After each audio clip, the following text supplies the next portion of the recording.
मेरा YouTube परिवार, इस कथा में हम मुख्यतया 4 बातों की चर्चा करेंगे। पहला, गरुड़ पुराण के अनुसार इस संसार के सबसे बड़े पाप क्या है। दूसरा, सबसे बड़ा तीर्थ क्या है। तीसरा, सबसे बड़ा पुण्य क्या है। और चौथा है, इस संसार में सबसे बड़ी सेवा क्या है। कोई इंसान अगर ये 17 पाप करता है तो समझिए वह पाप करने के बाद सीधे नरक का रास्ता नापने वाला है। दर्शकों, हिंदुओं में ऐसी मान्यता है कि इस दुनिया का सबसे पुराना धर्म हिंदू सनातन धर्म है, जिसके अनुसार ब्रह्मा जी का कर्म है सृष्टि की रचना करना, भगवान विष्णु जी का कर्म है उसका संचालन करना और भगवान शिव जी का कर्म है विनाश करना। मित्रों, वैसे तो हिंदू धर्म में हर धार्मिक ग्रंथों की अपनी एक विशेष महत्ता है, मगर बात जब गरुड़ पुराण की आती है तो इसकी महत्ता और भी अधिक बढ़ जाती है। दरअसल गरुड़ पुराण हिंदू धर्म के प्रसिद्ध धार्मिक ग्रंथों में से एक है।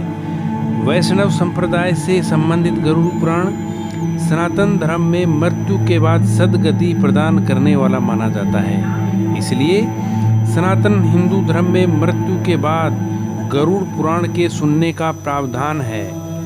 मृत्यु प्रकृति का अटल सत्य है। जो इस धरती पर आया है उसे एक दिन यहाँ से जाना ही होगा।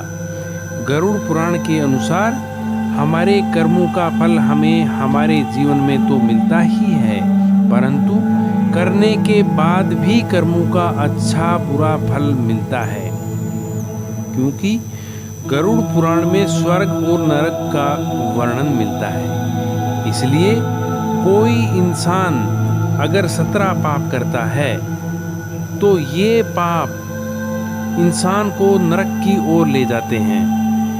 इन 17 पापों में से पहला पाप, दोस्तों, किसी पुजारी या ब्राह्मण को मारना, किसी को नशे की हालत में छोड़कर चले जाना, किसी के साथ ली गई पवित्र कसमों और वादों को तोड़ देना, भ्रूण की हत्या करना या फिर भ्रूण को नष्ट करना आदि को गरुड़ पुराण में बहुत बड़ा पाप माना गया है। अगर कोई इंसान ऐसा करता है तो निश्चित तौर पर उसे नरक में सजा पाने के लिए तैयार रहना होगा।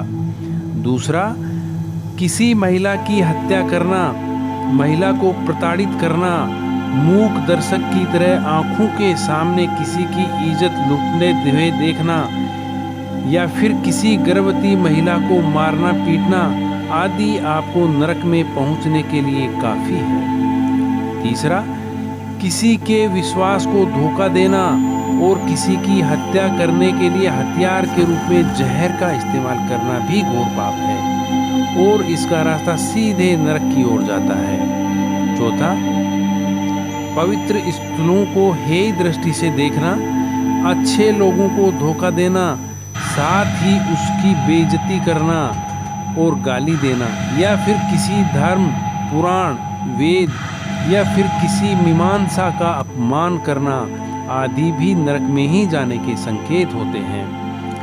पांचवा, जो असहाय और जरूरतमंद की मदद नहीं करता और कमजोर को सजा देता है या उसे सताता है, वह भी सीधे नरक में जाता है। 6, किसी जरूरतमंद को जानबूझकर भोजन और पानी ना देना और अपने दरवाजे पर आए मेहमान को बिना भोजन पानी के वापस कर देना बहुत बड़ा पाप माना गया है। 7वां, अगर कोई इंसान किसी की मदद करने के बजाय उससे कुछ छीनता है, जो अपनी भलाई के लिए दूसरों का जीविकोपार्जन छीन लेता है या फिर किसी धार्मिक फैसले को गलत ठहराता है, वह मरने के बजाय सीधा नरक की ओर ही जाता है। 8वां, जो शराब और मांस की बिक्री में शामिल होता है या फिर जो महिला या पुरुष अपने जीवन साथी के अलावा किसी और के साथ रहता है, उसे गरुड़ पुराण के अनुसार नरक की प्राप्ति होती है। 9वां, अपनी संतुष्टि के लिए जानवरों की हत्या करना सबसे बड़ा पाप है। ऐसा करने वाला सीधे नरक में जाता है। 10वां, किसी राजा या विद्वान की पत्नी पर बुरी नज़र रखने या फिर किसी जवान लड़की के ज्ञान और इच्छा का अनादर करना और उसे गाली देना, किसी निर्दोष की निंदा करना आदि भी नरक का ही प्रतिनिधित्व करता है। 11वां, झूठी गवाही देना, किसी निर्दोष को फंसाने के लिए अपनी सच्चाई का प्रदर्शन करना आदि बुराइयों के हाथों में सच्चाई को बेचने के समान है। हरे भरे वन, जंगल, फसल और पौधों को काटना और प्रकृति के नए जन्म का विनाश करना गरुड़ पुराण में पाप की श्रेणी में आता है। 13वां, किसी विधवा की पवित्रता को नष्ट करना या किसी मर्द से शादी की सीमाओं को लांघकर संबंध बनाना भगवान की नजरों में बहुत बड़ा पाप है। 14वां, पत्नी और बच्चों की जरूरतों को अनदेखा करना, पूर्वजों की उपेक्षा करना इंसान को नरक में ले जाता है। जो व्यक्ति भगवान शिव, विष्णु, सूर्य, गणेश और दुर्गा जी का सम्मान नहीं करता और जो देवी देवताओं की पूजा नहीं करता वह भी नरक में ही जाता है। 16वां, जो किसी महिला की इज्जत लूटने के इरादे से उसे शरणार्थी के तौर पर आश्रय देता है और उसकी आड़ में वह अपराध करता है वह सबसे बड़ा पापी होता है।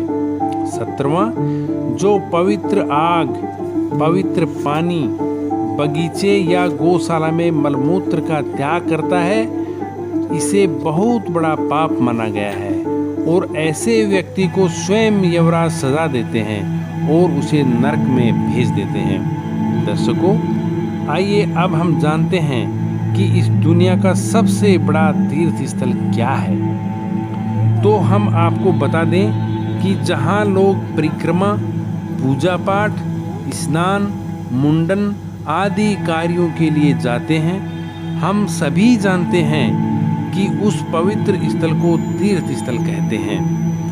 3 शब्द के स्थल के अनेक अनेक अर्थ निकलते हैं। उदाहरण स्वरूप मार्ग, रास्ता, घाट, स्रोत, जलाशय, साधना अथवा मंत्र आदि।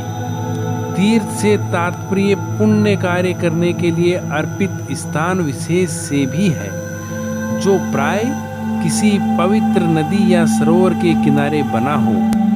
मुक्ति प्रदान करने वाले या रक्षक को भी तीर्थ कहा जाता है। लेकिन तीर्थ का जो भी सबसे उपयुक्त अर्थ प्रतीत होता है वह है तारने वाला या मोक्ष प्रदान करने वाला। इसलिए तीर्थ स्थलों की कल्पना मोक्ष प्रदान करने वाले स्थलों के रूप में की गई है। ऐसा स्थान जहां जीवन मृत्यु के चक्र से आत्मा मुक्त हो जाती है। मोक्ष की इच्छा है तो तीर्थ स्थान की यात्रा कीजिए। मोक्ष और तीर्थ दोनों शब्द एक दूसरे के पर्याय जैसे रहे हैं, लेकिन क्या मात्र एक स्थान विशेष या जड़ पदार्थ मोक्ष में सहायक हो सकता है? तो आपको बता दें कि वे सभी संज्ञा शब्द, चाहे व्यक्ति हो, स्थान हो अथवा भाव हो या जो भी मनुष्य की श्रद्धा के केंद्र हैं, तीर्थ ही हैं। धर्म, उपदेश अथवा आध्यात्म भी तीर्थ है। उपदेश, शिक्षा और यज्ञ भी तीर्थ ही है। योग्य व्यक्तियों द्वारा किया गया पवित्र कार्य भी तीर्थ है और जहाँ यह कार्य संपन्न किया जाए वह स्थल भी तीर्थ स्थल कहलाता है। स्थान विशेष भी तीर्थ का प्रतीक बन जाता है। जब स्थान विशेष ही तीर्थ की पहचान बन जाता है तो तीर्थ का मूल तत्व भुला दिया जाता है। जब मंदिर, मस्जिद, नदी या सरोवर का घाट या पर्वत श्रृंग तीर्थ है तो तीर्थ यात्री और उसकी श्रद्धा भी तीर्थ है। जब तीर्थ यात्री ही नहीं होगा तो तीर्थ कहाँ से होगा? और अगर तीर्थ यात्री में श्रद्धा ही नहीं होगी तो भी तीर्थ का क्या प्रयोजन? शिक्षक भी तीर्थ है और शिक्षणालय भी तीर्थ है। यहाँ तीनों की प्रकृति भिन्न है, लेकिन तीनों का उद्देश्य एक ही है और वह है ज्ञान द्वारा स्वयं को जानना। आत्मज्ञान में सहायक होने वाले तत्व ही सच्चे तीर्थ हैं, उनका स्वरूप चाहे जैसा भी हो। मित्रों, जैन धर्म के 24 तीर्थकर हुए हैं। तीर्थकर का अर्थ है पथ प्रदर्शक अथवा मुक्ति का मार्ग दिखाने वाला। अतः सभी तीर्थकर तीर्थ ही हुए। भगवान आदित्यनाथ या रश्मदेव भी एक तीर्थ हैं। भगवान बाहुबली और भगवान महावीर भी तीर्थ हैं। उनकी स्मृति या शिवालय भी तीर्थ है। उनकी वाणी भी तीर्थ है। मंत्र भी एक तीर्थ है और मंत्र उच्चारण से उत्पन्न भाव सृष्टि भी एक तीर्थ यात्रा है। माता पिता और गुरु भी तीर्थ हैं। तीर्थ क्या है? आइए इसे एक छोटी सी कथा के माध्यम से समझने का प्रयास करते हैं। दोस्तों, एक बार शिव ने अपने पुत्रों से कहा कि जो सबसे पहले तीनों लोकों की परिक्रमा करके लौटेगा वह पुरस्कार का अधिकारी होगा। कार्तिकेय तो अपने वाहन मयूर पर सवार होकर तीनों लोकों की परिक्रमा करने के लिए उड़ चले, लेकिन गणेश जी वहीं बैठे रहे। थोड़ी देर बाद जब वह उठे और अपने मूषक पर सवार होकर अपने समक्ष उपस्थित माता पिता की ही परिक्रमा कर ली और पुरस्कार जीत लिया। यानी कि माता पिता से बढ़कर दूसरा और कोई तीर्थ नहीं है, इसलिए सेवा अवश्य करें। तीसरा, आइए अब जानते हैं कि इस संसार में सबसे बड़ा पुण्य क्या है। पुण्य का अर्थ है पवित्रता से जोड़ा जाता है। पुण्य से तात्पर्य है कि जिसका हृदय निश्चल उदार चित्त का होता है तथा जिसके हृदय में दूसरे के प्रति पवित्रता की अभिव्यक्ति होती है, वह पुण्य कहलाता है। दोस्तों, इस धरती पर मनुष्य का सबके साथ लगाव है। चाहे प्रकृति की बात करें, जानवरों की बात करें, यह लगाव कहीं ना कहीं लाभ या फायदे का लगाव है, क्योंकि मनुष्य की प्रकृति है कि जो चीज उसे फायदे की लगती है उसे वह उसी समय अपना लेता है तथा जो चीज उसे फायदे नहीं पहुंचाती उसे कूड़े के ढेर में ढेर कर देता है। आधुनिक समय में मनुष्य को सबसे ज्यादा किफायती जो चीज लगती है वह है धन और दौलत। और अधिकतर मनुष्यों की सोच होती है कि जिनके पास दौलत है वह ज्यादा अच्छा कर्म कर पाते हैं और पुण्य कमा पाते हैं। गरीब लोग तो पुण्य नहीं कर पाएंगे। तो हम आपको बता दें कि यह सोच एकदम गलत है। सत्यता यह है कि धन जोड़ने से पवित्रता आती है और परित्याग करने से पवित्रता आती है। सच्चे अर्थों में वही धन पवित्र माना जाता है जो अच्छे कार्यों में भी नियोजित हुआ हो और अच्छे कार्यों का फल पुण्य होता है। हम आपको बता दें कि पुण्य 11 प्रकार के हैं, पर इनमें से 5 पुण्य सबसे बड़े पुण्य हैं। तो आइए जानते हैं ये 5 पुण्य कौन कौन से हैं। पहला, अन्न पुण्य। किसी भूखे को भोजन कराना, चाहे वह मनुष्य हो या जानवर, अपने सच्चे हृदय से उनको भोजन कराना, यह पहला सबसे बड़ा पुण्य है। दूसरा, निराश्रित मनुष्य या जानवरों को आश्रय देना, यह दूसरा सबसे बड़ा पुण्य है। तीसरा, मित्रों, यदि आपके पास ना भोजन है और ना धन है किसी को दान करने के लिए, तो आप अपनी निर्दोष वाणी से, अपने मधुर शब्दों से अन्य के दुखों को सुख में परिवर्तित कर सकते हैं, अर्थात उन्हें सुख पहुंचा सकते हैं। चौथा, अपने से बड़ों व छोटों के प्रति नम्रता पूर्वक व्यवहार रखना, यह सबसे बड़ा पुण्य है, क्योंकि हम आपको बता दें कि बड़े बुजुर्गों के चरण स्पर्श करने मात्र से ही आपके पाप पुण्य में बदल जाते हैं। इसके बाद आता है 5वां पुण्य, वह है मन पुण्य। हृदय में सभी प्राणियों के प्रति सुख की भावना रखना और अहिंसा का पालन करना एक बहुत बड़ा पुण्य है। अर्थात पुण्य वह है जो आप अपने पवित्र हृदय, द्वेष मुक्त चित्त व मस्तिष्क के साथ उच्च भाव व उच्च विचारों के साथ करते हैं तो ये सबसे बड़ा पुण्य है। चौथा, दोस्तों अब हम जानते हैं कि इस संसार में सबसे बड़ी सेवा क्या है। हम आपको बता दें कि एक गुरु अपने आश्रम में लोगों की चिकित्सा किया करते थे। उनके इस कार्य में उनके 2 शिष्य सहयोग देते थे। दोनों शिष्य बड़े ही ईश्वर भक्त थे। वे प्रतिदिन ईश्वर की प्रार्थना करते थे। एक बार आश्रम में कोई रोगी आ गया। उस समय दोनों शिष्य अपनी प्रार्थना में व्यस्त थे। तब गुरु ने अपने सहयोग हेतु शिष्यों को बुलाने के लिए एक व्यक्ति को भेजा, लेकिन दोनों शिष्यों के लिए प्रार्थना से बढ़कर कुछ भी नहीं था। जब वह व्यक्ति शिष्यों के पास गया तो उन्होंने कहा, अभी हमारी प्रार्थना चल रही है, प्रार्थना समाप्त होते ही हम आते हैं। थोड़ी देर होने पर गुरु ने फिर से व्यक्ति को भेज दिया। इस बार शिष्य आ तो गए, लेकिन वे बड़े क्रोध में थे। उन्होंने आते ही गुरुजी से पूछा, आपने हमें अचानक क्यों बुलाया? यह समय हमारी प्रार्थना का है। इस समय हम ईश्वर की पूजा के अतिरिक्त अन्य कोई कार्य नहीं करते हैं।